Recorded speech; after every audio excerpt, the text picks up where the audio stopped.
৪৪তম BCS পরীক্ষার চূড়ান্ত ফল প্রকাশের প্রক্রিয়া প্রায় শেষ পর্যায়ে। চলতি মাসের ৩০ জুনের মধ্যেই এ ফল প্রকাশের সম্ভাবনা রয়েছে বলে জানিয়েছে বাংলাদেশ সরকারি কর্ম কমিশনের একটি সূত্র।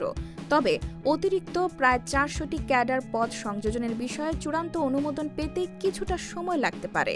এই অবস্থায় কমিশনের পরবর্তী সভায় ফল প্রকাশ নিয়ে চূড়ান্ত সিদ্ধান্ত নেওয়া হবে বলে জানা গেছে। বৃহস্পতিবার ২৬ জুন পিএসসির একটি সূত্র ডেইলি ক্যাম্পাসকে বিষয়টি নিশ্চিত করে জানায়, ৪৪তম বিসিএস-এর ক্যাডার পদের সংখ্যা বৃদ্ধি সংক্রান্ত একটি প্রস্তাব জনপ্রশাসন মন্ত্রণালয় থেকে প্রধান উপদেষ্টার দপ্তরে পাঠানো হয়েছে। যেহেতু পদ বাড়ানোর প্রস্তাব পাঠানো হয়েছে, সেহেতু অনুমোদন পেতে সময় বেশি লাগলে ফল প্রকাশের বিষয়ে কমিশনের সভায় আলোচনা করে সিদ্ধান্ত নেওয়া হবে। অন্যদিকে নাম প্রকাশে অনিচ্ছুক জনপ্রশাসন মন্ত্রণালয়ের এক যুগ্ম সচিব জানান, ৪৪তম বিসিএস-এর প্রায় ৪০০টি অতিরিক্ত ক্যাডার পদ যোগ হতে পারে।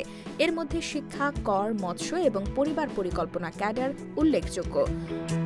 উল্লেখ্য, গত ৮ এপ্রিল পিএসসির প্রতিষ্ঠাবার্ষিকীর অনুষ্ঠানে সাংবাদিকদের ব্রিফিংকালে পিএসসি চেয়ারম্যান মোবাশ্বের মোনেম বলেন, আমরা ৪৪তম বিসিএস দ্রুত শেষ করার জন্য সবচেয়ে গুরুত্ব দিয়ে কাজ করছি। ৪৪তম বিসিএস-এর ভাইবা ১৭ জুনের মধ্যে শেষ করা হবে। ভাইবা শেষে ৩০ জুনের মধ্যে ৪৪তম বিসিএস-এর চূড়ান্ত ফল প্রকাশ করা হবে।